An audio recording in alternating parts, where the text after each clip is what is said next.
Hey everybody, this is Flammy. Welcome back. We are here with part 2 of my base build. So I took a break right there, did some attacks, and yeah, were they successful. I was able to start this wizard tower upgrade. I haven't yet spent my gems, so I think I'm going to save off on that a little while. No real need to spend them now, no need to spend them later. I think I'm just going to save them later and just make a whole episode out of the fact that, oh yeah, we reached 1,000 gems. Because yeah, that really is a big achievement. I have not spent any money whatsoever on this account, so 1,000 gems is really nice to hit, and yeah. And we're spending money. It's not like no gift cards, no like redeeming anything. No, it's like literally just like free gems from removing decorations, and that was it. Alright, so in this base build video, what is going on? So we get to start laying out the base. Now the walls are still left over here. I sort of like to leave them around because I might leave some of them in place. But the base will be totally different, as I'm sure you're going to see. First of all, what is going to be most important? In any base build, you're going to want to put in whatever's the most important in the center. That's going to be Clan Castle, actually. That might be surprising to you, but yes, that is the most important to me. Now, I think I'm going to offset this base a little bit. So this is the center. I think I'm going to bring it towards the bottom left, the top. Let's move towards the top, because why not? So Clan Castle in the center. Let's call that the center right there for the Clan Castle. Beyond that, we're going to have the other most important building, the Town Hall, is going to be somewhat protected. After that, we'll probably do storages, but we'll see about that. And then some defenses. So I want to have the town hall towards the center, but not in the center. And, I'm thinking the clan castle can be even farther out. So let's move these walls and move it one more in that direction. All right, and then yeah, town hall. I think it's going to be towards the outside, but still within the walls of the defenses. So I think it's going to be in the outer ring of defenses. If I'm not sure exactly how it's going to look, but yeah, I think an outer ring of defenses. So let's put it. Let's put it over there for now. I think I'm going to do the center going to be I think it's going to be like a 2x2, 2x2 building. So it's going to be 6x6. So let's move these walls out of the way, and let me explain what I'm going to do here. So I consider the clan castle most important because clan troops are obviously deployed from it, and those are super important to any defense. Really, any defense whatsoever. So, that's why it's going to be in the center. The other parts that are going to be in the center is probably going to be one wizard tower, one mortar, and maybe a storage. We'll see about that. I'm not sure about that last bit. It might be an air defense. It might be it might be variable. And if it would be a storage, it would be variable as well, just sort of whatever I need at the moment. So right now, Dark Elixir is probably the best thing because I just spent all my gold. I'm probably going to spend all my elixir in 12 hours once that the upgrade is done. So let's find my Dark Elixir storage and act like it's going to be in the center as well. Not quite there. Right there? Yes, that's right. So that means we need to move some more walls out of the way, but that's fine. Walls are probably the most annoying part about doing a new base build, because they just have so many itty-bitty bits to drag around. Quite inconvenient.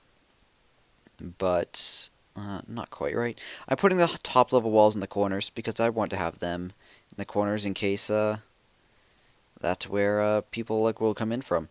That's where wall breakers will hit. That's where units are more likely to attack. So yeah, if you've got several walls which are higher level than the others, be sure to put them in the center. Alright, I won't do all the walls now. I'll probably end up doing some of them off video, but just get them out of the way as needed.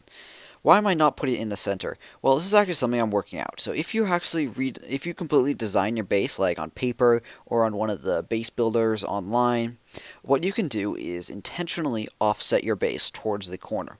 So that's actually what I'm going to be doing here. And why is this advantageous? You might think putting it right smack dab centered on the center is the most important. Well, actually, you can take advantage by putting it on the outside because there's limited room around the outside. They can still spawn out here, but how they can do so is very limited. So you can deal with the mortar ranges and stuff and sort of play around with them a bit. So yeah, I'm going to be taking advantage of that, and we'll be forcing them to hopefully spawn where they don't want to. We'll see about that, though. Planning.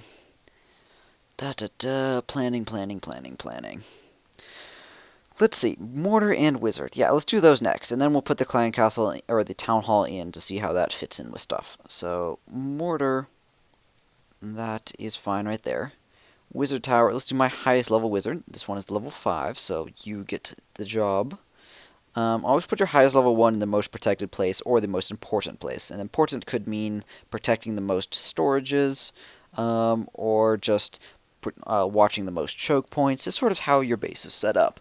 But, I mean, it makes sense. Put the most important one where it's most protected is generally the name of the game, the theme that we're going with. Alright, with half my time already expended, I want to probably hurry up and do some more, because that has not been very much so far. Okay, let's put the town hall, I'm thinking down here. Down here-ish, because it'll be offset on that side, but it'll still be near the defenses. So let's imagine we have one ring of defenses around this. I'm thinking that might be a good decision. And then the town hall can sort of embrace just outside of that. So that would be right here. Yeah, that'd be there. So let's move these walls for now. Yeah, I wasn't trying to grab the other wall actually, but I guess this works. Put that wall there. I'm just going to move out the walls sort of in bulk, in mass, getting them out of the way. I guess I can place those ones because I have them available. And the goal of this is going to be to put the town hall protected, but not completely protected, as I've sort of mentioned. And, I mean, doing this is sort of a fine balance. You don't want to do too much in either direction. Having it sort of way too easy to pick off makes it sort of completely pointless and defeats the purpose, but at the same time, making it too protected sort of turns it into a trophy base. So a hybrid base is somewhere in the middle, and there is some wiggle room, so it's not like there's only one way to do it. It's not like this is the only hybrid base. It's not like this is the best hybrid base. No, it's just a hybrid base. And I guess that's another interesting point, and that's, people ask me a lot, like, oh, Flammy, give me the best Town Hall 8 base, or give me the best whatever base, the best base to do this or do that, whatever my current plan is, or someone else's current plan, really. And I'm always like, there's no single best base. This is true from the top players to the bottom players, one town hall to the next, farming bases, trophy bases. There's no single best base. One, it changes over time as people will continue coming up with new techniques, as balancings get done, as new units get added, as spells get added or changed or cheapened, or units, stats get changed, or they're cheaper or whatnot. It really comes down to just making a creative base that is good, and often copying another base is not the best. So I sort of always roll my eyes whenever I see something that someone's like, this is the best base, do it this way. And I was like, no, it's not the best base. There's no single best base. Just make a base and make it as good as you can, and it will be the best base.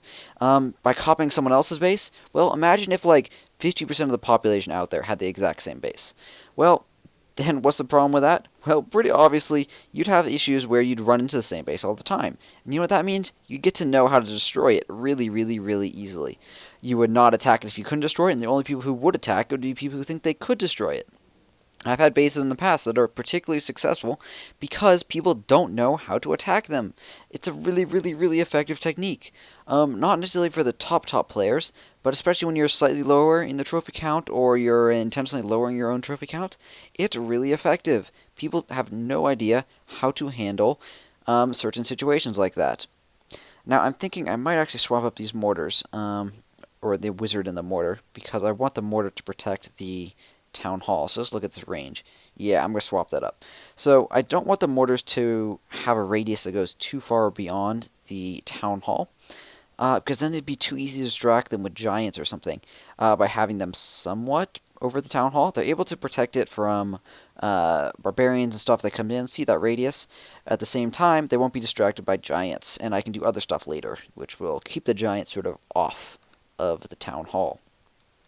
Alright, more of that later. We're going to put this mortar over on this side. Notice the radius. It goes out towards the edge. Yes, that's good. I might even do it more so towards the top. We'll see about that later. Where's your other mortar? I've got a third one. Actually, it's under construction. So, I'm going to put it in place now. We're not going to be able to... It's not going to be like sort of active for another day and a half. But you know what? It's really important to sort of plan out where it's going to be anyways, because it's going to live there for probably weeks. So clearly getting in the right place is important. Yes. So yeah, I mean, it's sort of silly to like make your base design decisions based around what defenses I currently have when this next one's going to be up in a day. It's like when I do Teslas later in the same base build, I'm going to want to consider my third Tesla. I don't have it yet, but I will. But to ignore it is just silly, because I'll have to redesign my base completely when I know it's going to be coming sooner or later. Alright, so getting these extra walls out of the way, let's place this last mortar. I don't want the mortars to overlap too much, so let's put this one Let's look at outside here. Maybe even up here. No, let's move this out of the way. What I'm trying to do is, like, work it well with the outside of the map. That right there? Does that make sense? Down one. Down one, right there is good. Perfect. Alright, so that's a good spot. I think I'll put my last one down here somewhere. That will sort of complement it. You want to have your mortars in a general triangle, so it's sort of evenly distributed. Alright, that's going to be that. You might think I was going really slow in this build, and you'd probably be right. But at the same time, this is the most important part of the build. Your center is the most critical. You want to not screw this up, because that would be very bad. Alright guys, that's going to wrap it up for this base build video. I'm going to do more in the future, wrapping up this base build, probably another 2 to 3 videos. So, for now though, that's going to wrap it up. If you would like to go spectate my finalized base, feel free. I'm in Reddit beta, so you can check that. Or, of course, I think I'll be posting a picture on my Facebook page as well, so you can check that out too. And you can, of course, give me comments on there. Can't quite give me comments when you visit. Alright, guys, that's going to wrap it up for this video. Thank you very much for watching. I hope you guys are enjoying this base build, and hope to see you guys next time. Have a great day, and clash on.